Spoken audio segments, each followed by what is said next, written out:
मुस्लिम बांधवांचा प्रमुख सण म्हणजे ईद. हा सण रमजान महिन्यातील उपवासाची समाप्ती दर्शवितो. या दिवशी नमाज अदा करून, दान धर्म करून आणि एकमेकांना भेटून आनंद साजरा केला जातो. शीरखुर्मा, सेवई व गोड पदार्थ हा या सणाचा अविभाज्य भाग आहे. हा सण आपल्याला भाईचारा, समानता आणि प्रेम याचे संदेश देतो.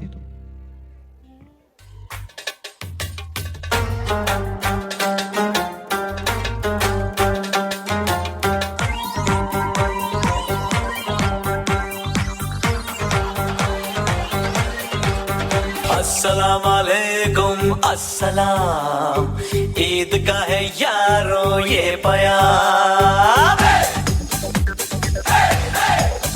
हाय अस्सलाम वालेकुम अस्सलाम, ईद का है यारो ये प्यार. ये ईद का त्योहार है, खुशियों का है त्योहार. ये ईद का त्योहार है, खुशियों का है त्योहार. ना तेरा है ना मेरा है, ये सबका है त्योहार. ये प्यार का पैगाम है, ये प्यार का पैगाम.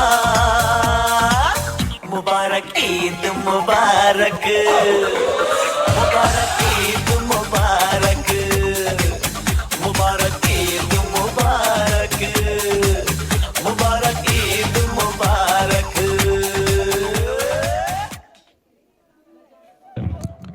मुरलीच्या गोड सुरातून प्रेम आणि भक्तीचा संदेश देणारे आणि मैत्री, करुणा आणि नीतीचे मार्ग दाखवणारे दैवत म्हणजेच भगवान श्रीकृष्ण. जन्माष्टमी म्हणजे श्रीकृष्णाच्या जन्माचा उत्सव. मंदिरे सुंदररित्या सजवून कीर्तन, भजन आणि झांज पखवाजाच्या तालावर भक्तिभाव करून हा जन्म सोहळा साजरा केला जातो.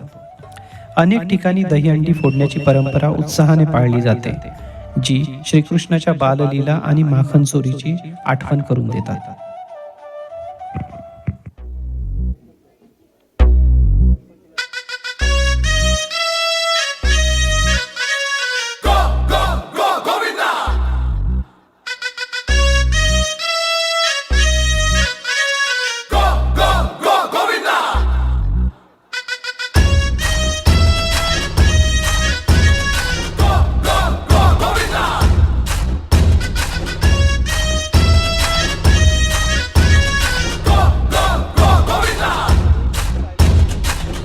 मटके झटके मारे हैं, तू आज शोला तो हम भी फुवारे हैं. तू आसमां पे है तो चांद तारे हैं हम.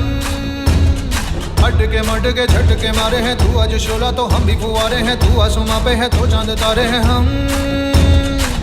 चाहे दम निकले ये दम है कसम तेरी कसम, तुझे आज छोड़ेंगे ना हम.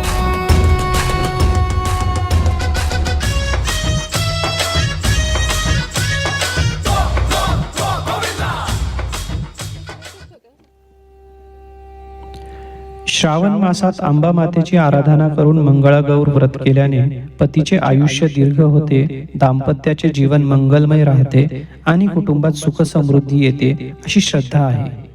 म्हणूनच नववधूला पहिल्या श्रावणात मंगळागौर व्रत करण्याची प्रथा रूढ झाली. मंगलमय जीवनाची प्रार्थना करून पूजेनंतर सुरू होतात ती गाणी, खेळ आणि नृत्याचा जल्लोष. श्रावणातला हा सण खरा उजळतो तो स्त्रियांच्या उत्साहाने.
दोघी बहिणी लाडक्या.